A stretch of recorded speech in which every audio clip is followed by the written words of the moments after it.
Hello students, welcome to our tuition classes.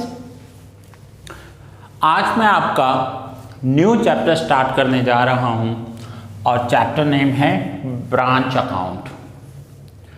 Now पहले हम समझेंगे कि ब्रांच अकाउंट्स की मीनिंग क्या होती है, ब्रांच का मीनिंग क्या होता है।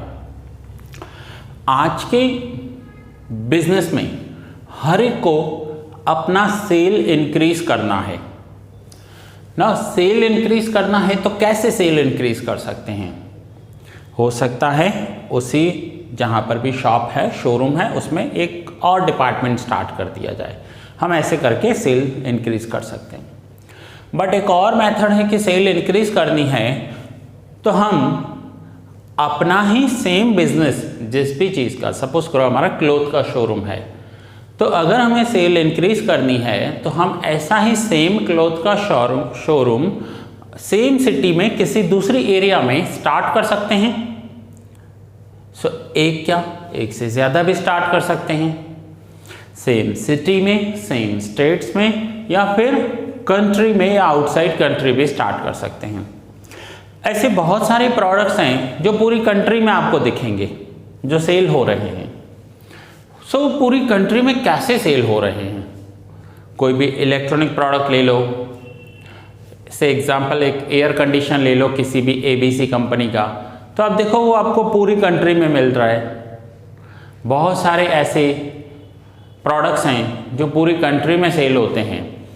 वहाँ पर इन प्रोडक्ट को पूरी कंट्रीज में कैसे सेल किया जाता है? या तो हमें जॉइंट वेंचर करना होगा, हम ऑलरेडी कंप्लीट करके आए हैं जॉइंट वेंचर, या सेकंड ऑप्शन था कि हमें अपनी ब्रांच ओपन करनी है। अब सपोज करो कि हमें अपना बिजनेस एक्सपांड करना है और हमने अपनी ही सिटी में 4 या 5 ब्रांचेस अलग अलग स्टार्ट कर दिए। अब होगा क्या, हर एक ब्रांच का सेल होगा अलग अलग, तो उन ब्रांचेस के सेल्स रिकॉर्ड करने के लिए हमें जो मेथड यूज करना होगा that will be branch accounts. Her branch का सेपरेट अकाउंट मेंटेन किया जाएगा और वो अकाउंट जो मेंटेन किया जाता है वो हेड ऑफिस से मेंटेन किया जाता है। हेड ऑफिस हर एक ब्रांच की सेल्स अलग से नोट डाउन करेंगे, उनके एक्सपेंडिचर्स अलग से नोट डाउन करेंगे और देखेंगे कि कौन सी ब्रांच प्रॉफिट कर रही है और कौन सी ब्रांच लॉस कर रही है, किस ब्रांच का सेल ज़्यादा है, किस ब्रांच का सेल कम है। देन रीजंस फाइंड आउट किए जाते हैं कि कम है तो क्यों है, और सेल्स इंक्रीज करने के लिए हम क्या कर सकते हैं। एनी हाउ, अगर हर एक ब्रांच का अकाउंट अलग नहीं हो, सपोज करो मेरी 5 ब्रांचेस हैं और 5 का मैं सेल टोटल कर एक साथ रिकॉर्ड करता हूँ, तो मुझे ये कभी भी पता नहीं चलेगा कि मेरी कौन सी ब्रांच प्रॉफिट कर रही है, कौन सी ब्रांच लॉस कर रही है, किस ब्रांच का प्रॉफिट कम है, किस ब्रांच का प्रॉफिट ज़्यादा है। ये सब समझने के लिए हमें हर एक ब्रांच के अलग अलग अकाउंट्स मेंटेन करने होंगे। अगर हम अलग अलग अकाउंट्स मेंटेन करेंगे तो ही हम जान पाएंगे कि कौन सी ब्रांच का प्रॉफिट ज़्यादा है। ये ब्रांच अकाउंट का चैप्टर अगर हम एग्जाम्पल लें एक, तो एग्जाम्पल में मैं आपको दे रहा हूँ बाटा शूज़। आपने नेम सुना होगा, बाटा के शूज़ आते हैं। इनके ब्रांचेस पूरी इंडिया में हैं, इवन इंडिया के बाहर भी हैं। कैसे मेंटेन होंगे इनके अकाउंट्स? अगर बाटा शूज़ की पूरी इंडिया में, ये तो मैं एक नंबर दे रहा हूँ आपको एक्सप्लेन करने के लिए, ना कि रियल नंबर है। सपोज करो बाटा शूज़ की पूरी कंट्री में 100 ब्रांचेस हैं। आउट ऑफ दैट 100 ब्रांचेस कौन सी ब्रांच ज़्यादा प्रॉफिट कर रही है, कौन सी ब्रांच कम प्रॉफिट कर रही है, वो समझने के लिए तो हमें 100 ब्रांचेस के अलग अलग अकाउंट्स मेंटेन करने पड़ेंगे। वो हम सीखेंगे ब्रांच अकाउंट्स चैप्टर में। नाउ 2 टाइप्स के सम्स होंगे आपके इस चैप्टर में। कौन से? एक होंगे dependent branches and another is independent branches. Now इस चैप्टर का वेटेज जो है, इस चैप्टर का 25% का वेटेज है आपका, 25%। अब हम समझते हैं कि डिपेंडेंट ब्रांचेस किसे कहते हैं। डिपेंडेंट ब्रांचेस का मतलब होता है कि ये ब्रांच पूरे के पूरे 100% अपनी हेड ऑफिस पर डिपेंडेंट होते हैं। अब बाटा के 100 ब्रांचेस हैं, तो इन 100 ब्रांचेस के ऊपर, इन सभी ब्रांचेस के ऊपर एक हेड ऑफिस होगा जहां से ये ब्रांच कंट्रोल की जाएगी, जहां से इन ब्रांचेस को गुड्स सप्लाई किए जाएंगे। सो सभी ब्रांचेस के ऊपर एक हेड ऑफिस होगा।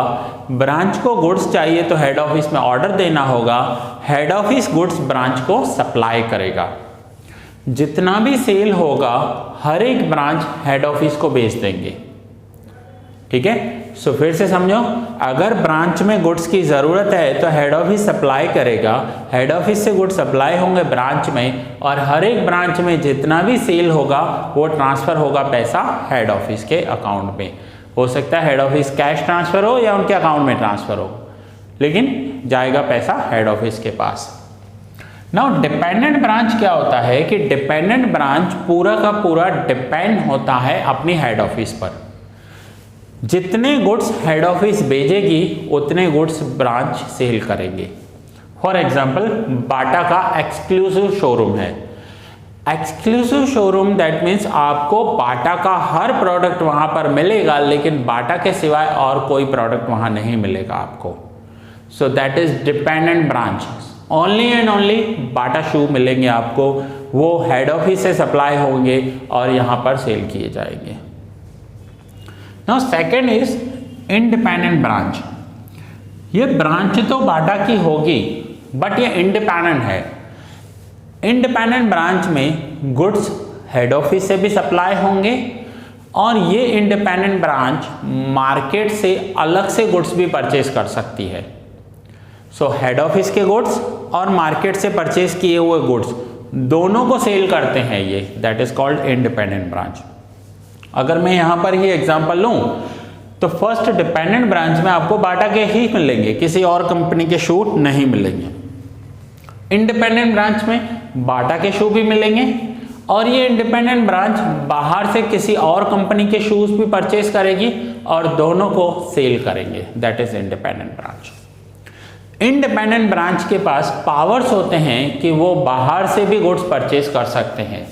हेड ऑफिस से गुड्स तो सप्लाई होंगे ही, लेकिन बाहर से भी गुड्स परचेज करेंगे।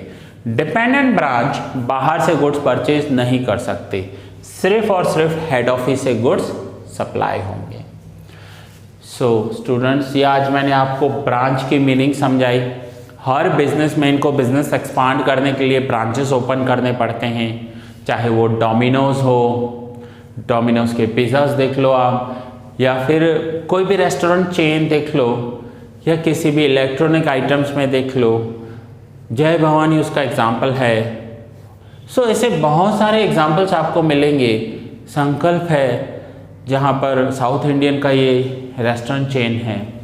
सो ऐसे बहुत सारे आपको एग्जाम्पल्स मिलेंगे कि जो ब्रांच के एग्जाम्पल्स हैं। ठीक है, सो स्टूडेंट्स, आज हमने ब्रांच का इंट्रोडक्शन कवर किया। मैं आपको रिक्वेस्ट करूंगा, आप मेरे जितने भी लेक्चर्स देखोगे सभी सीक्वेंस में देखोगे। पहले फर्स्ट देखा, फिर सेकंड लेक्चर देखना है, देन थर्ड। ऐसा नहीं करना है कि फर्स्ट लेक्चर देखा और सीधा फिफ्थ पे चले गए, आपको समझ में नहीं आएगा। सो दैट्स इट स्टूडेंट्स, ये लेक्चर मैं यहाँ ही पूरा कर रहा हूँ। बहुत जल्द मिलते हैं नेक्स्ट लेक्चर में, जहाँ पर हम सम स्टार्ट करेंगे।